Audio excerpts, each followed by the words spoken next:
नमस्ते। आज के इस खास विश्लेषण में हम एक बेहद ही दिलचस्प और विचारोत्तेजक विषय पर बात करने वाले हैं। आज की हमारी चर्चा का विषय है quit like a woman, Holly Whitaker, और ये इस किताब का हिंदी सारांश है। सच कहूं तो ये स्रोत सामग्री हमारे रोजमर्रा के सामाजिक मानदंडों पर एक बहुत बड़ा सवालिया निशान लगाती है और हमें चीजों को बिल्कुल नए नजरिए से देखने पर मजबूर कर देती है। चलिए शुरू करते हैं।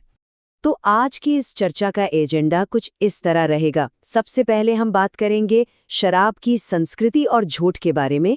दूसरा बिंदु होगा लत, शरीर और नारी शक्ति। तीसरा, पारंपरिक पुनर्प्राप्ति की विफलताएं। चौथा, सतत संयम के लिए उपकरण। और अंत में पांचवा हिस्सा होगा नया मॉडल और परिवर्तन। तो आइए सीधे आते हैं हमारे पहले खंड पर, शराब की संस्कृति और झूठ। इस किताब की शुरुआत ही, यकीन मानिए, एक बहुत ही शक्तिशाली विचार से होती है। बात सिर्फ किसी आदत को छोड़ने की नहीं है, जैसा कि परिचय में बिल्कुल स्पष्ट रूप से लिखा गया है। वह बताती है कि शराब छोड़ना केवल एक व्यक्तिगत नैतिक निर्णय नहीं है, बल्कि एक नारीवादी कदम है, जो शराब को सामान्य मान्य पर आधारित उद्योग और संस्कृति को चुनौती देता है। है ना काफी गहरी बात? अब इस चुनौती को थोड़ा और गहराई से समझने के लिए हमें इस तथाकथित झूठ को पहचानना होगा। पहले अध्याय में इसे बिल्कुल सटीक रूप से परिभाषित किया गया है और मैं यहाँ उद्धृत करूंगा। वो सांस्कृतिक कहानी कि शराब सौम्य है, सामाजिक रूप से आवश्यक है और विश्राम व आनंद का स्वाभाविक मार्ग है। सोचकर देखिए, ये धारणा हमारे समाज की जड़ों में कितनी गहराई तक बैठ चुकी है। तो सवाल ये उठता है कि आखिर ये धारणा फैलती कैसे है? हमें अक्सर लगता है कि हम अपनी मर्जी से चुनाव कर रहे हैं, सही कहा ना? लेकिन अध्याय 2 एकदम स्पष्ट करता है। व्हिटेकर बताती हैं कि कैसे सांस्कृतिक रीति रिवाज, सिनेमाई चित्रण, उत्सव की पटकथाएं और लक्षित विपणन मिलकर शराब पीना अनिवार्य बना देते हैं। मतलब हमारे आसपास का माहौल ही अनजाने में हमारी आदतों को आकार दे रहा है। चलिए अब आगे बढ़ते हैं खंड 2 की तरफ, लत, शरीर और नारी शक्ति। यहाँ पर पारंपरिक सोच में एक बहुत बड़ा बदलाव देखने को मिलता है। तीसरे अध्याय के अनुसार, ध्यान से सुनिएगा, व्हिटेकर व्यसन को एक नैतिक विफलता के बजाय तंत्रिका, जीव विज्ञान और पर्यावरण द्वारा परिवर्धित एक पैटर्नबद्ध मुकाबला मानती हैं। आसान शब्दों में कहें तो ये नजरिया लोगों पर दोष मढ़ने के बजाय विज्ञान और वास्तविक कारणों पर जोर देता है। ये सच में एक बहुत जरूरी बदलाव है। और अगर हम पर्यावरण या माहौल की बात करें तो ये देखना वाकई चौंकाने वाला है कि कैसे मार्केटिंग रणनीतियां विशिष्ट लोगों को टारगेट करती हैं। अध्याय 4 खुलासा करता है कि उत्पाद ब्रांडिंग, सोशल मीडिया प्रभावक और पेय पदार्थों के डिजाइन जैसी लिंग आधारित रणनीतियां इस्तेमाल की जाती हैं। ये चीजें बड़ी चालाकी से नुकसान को छिपाते हुए संतुलन और आज़ादी की महिलाओं की इच्छाओं को आकर्षित करती हैं। ये एक बहुत ही सोची समझी रणनीति है।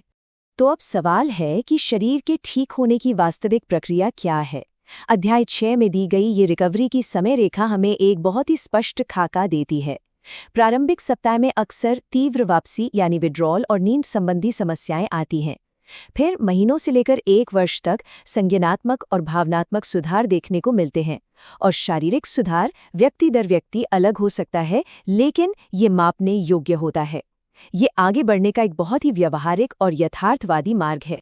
अब आते हैं खंड 3 पर, पारंपरिक पुनर्प्राप्ति की विफलताएं। यहाँ हमें इन 2 अलग-अलग मॉडलों के बीच एक बहुत ही दिलचस्प अंतर देखने को मिलता है। एक तरफ अध्याय 5 पारंपरिक मॉडल की आलोचना करता है, जिसमें एक ही तरह की धारणाएं, दंडात्मक भाषा और आघात को दूर करने में नाकामी शामिल होती है। और इसके ठीक विपरीत अध्याय 9 में टेम्पेस्ट मॉडल है, जो सहकर्मी नेतृत्व वाले, आघात सूचित दृष्टिकोण, संयम की लचीली परिभाषाओं और समुदाय आधारित उपचार पर केंद्रित है। ये तुलना साफ दिखाती है कि हमें एक नए नजरिए की जरूरत क्यों है। चलिए रुक करते हैं हमारे चौथे खंड का, सतत संयम के लिए उपकरण। थ्योरी के बाद अब थोड़ा प्रैक्टिकल बात करते हैं। अध्याय 7 से लिया गया ये फंक्शन मैप किसी भी आदत को समझने का एक शानदार विजुअल टूल है। इसके मुख्य हिस्से हैं ट्रिगर, भावना, अपेक्षित लाभ, वास्तविक परिणाम और वैकल्पिक रणनीति। इस आसान से ढांचे का इस्तेमाल करके कोई भी अपनी प्रतिक्रियाओं का बहुत ही तार्किक तरीके से विश्लेषण कर सकता है।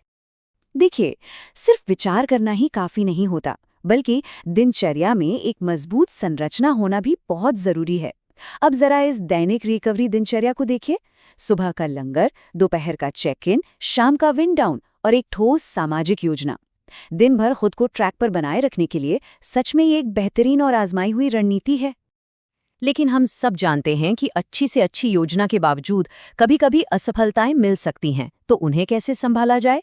अध्याय 11 रिलैप्स रिस्पॉन्स फ्रेमवर्क के कुछ बेहद अहम कदम पेश करता है।